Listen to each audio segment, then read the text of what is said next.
Review, melodic elaborations. In this video, I'm going to review a concept that you learned in 191, which is actually known by a couple of different names. You may have called them elaborations, ornaments, or non-chord tones. I'm going to essentially use those terms interchangeably this year. In most cases, I'm going to use the term non-chord tone, although we will also talk about chordal skips, which are kind of related, but we treat them a little bit differently. I'm going to start this video by talking you through what the various kinds of non-chord tones are. And then at the end of this video, I'm going to talk you through some of the things you need to be careful about when using these. Let's get started.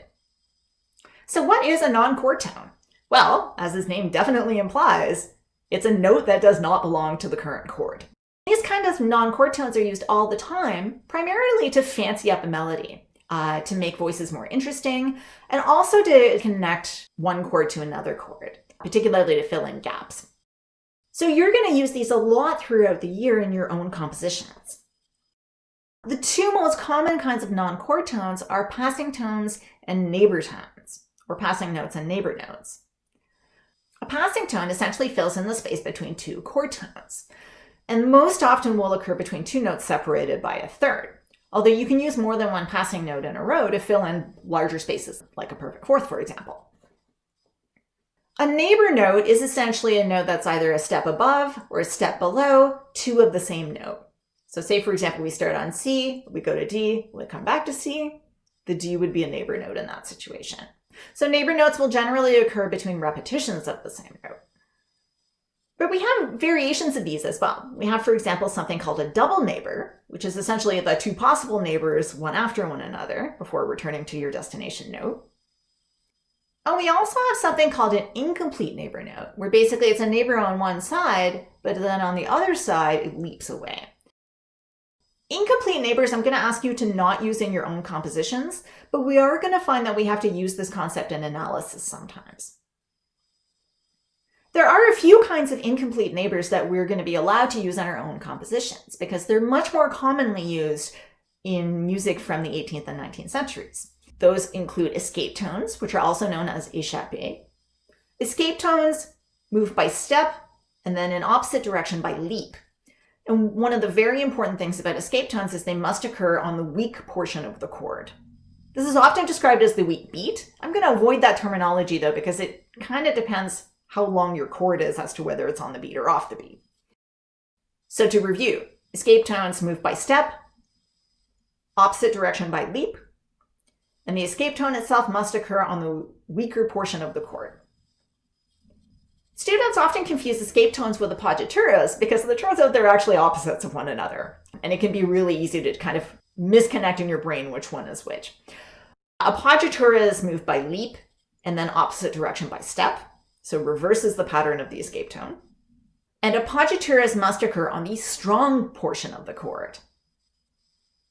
In 191, you learned that both of these, escape tones and appoggiaturas, had to involve very specific intervals. But we're going to actually relax that rule in 292. We're going to say that the leap that's involved in either one of these can be of any size. And the reason for that is that in this course, we're going to move on to not just talk about like Mozart era of music, but we're going to move out of the 1700s and talk about some of the developments that happened in the 1800s. These widening of intervals and these widening of directions are one of the features that came in the later period of music. We're also going to see a lot of chromatic variance to these non-chord tones this year. So for example, you might have accidentals added to your passing or neighbor notes, and that's totally okay. We're going to call those just chromatic and then whatever version of the non-chord tone we're looking at. So chromatic neighbors, chromatic escape tones, etc. And then lastly, we have a couple types of non-chord tones that involves shifts to where we expect our notes to happen. So in some cases, for example, we might have a note of a chord come in much earlier than the main arrival of the chord. That's called an anticipation. In some cases, the chord will change, but we have one note that waits a little bit before finally arriving at the chord tone. That's called a delay. There is a very specific kind of delay that's known as a suspension, and I know you talked about these in 191 last year. So let me give you a review. A suspension occurs when you have a note that's held over from a previous chord. A new chord comes in and that note continues.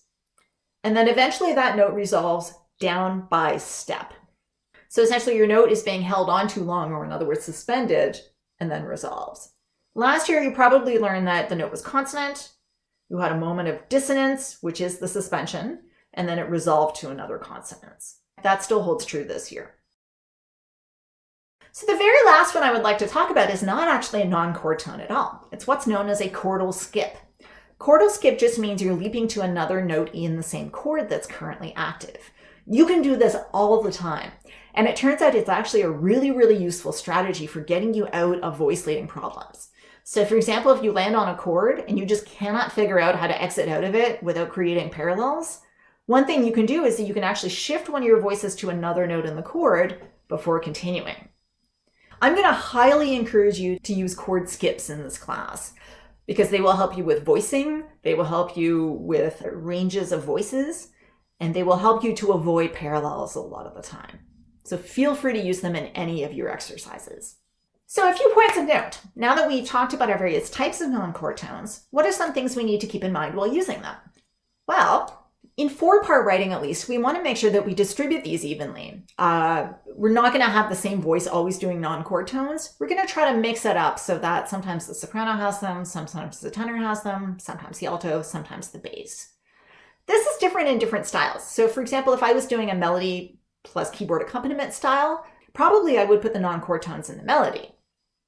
But for the sake of 4-part writing, we want to even those out. You can do 2 non-chord tones at the same time, but if you do, you need to make sure that they form a consonant interval with one another. You can't make 2 non-chord tones that create a dissonance together. Sometimes when you create 2 non-chord tones at the same time, and if they're consonant, you may actually create a new harmony. That's 100% okay. We're going to call those contrapuntal chords, and I'll come back to that in a separate video in a few weeks to give you more information about that.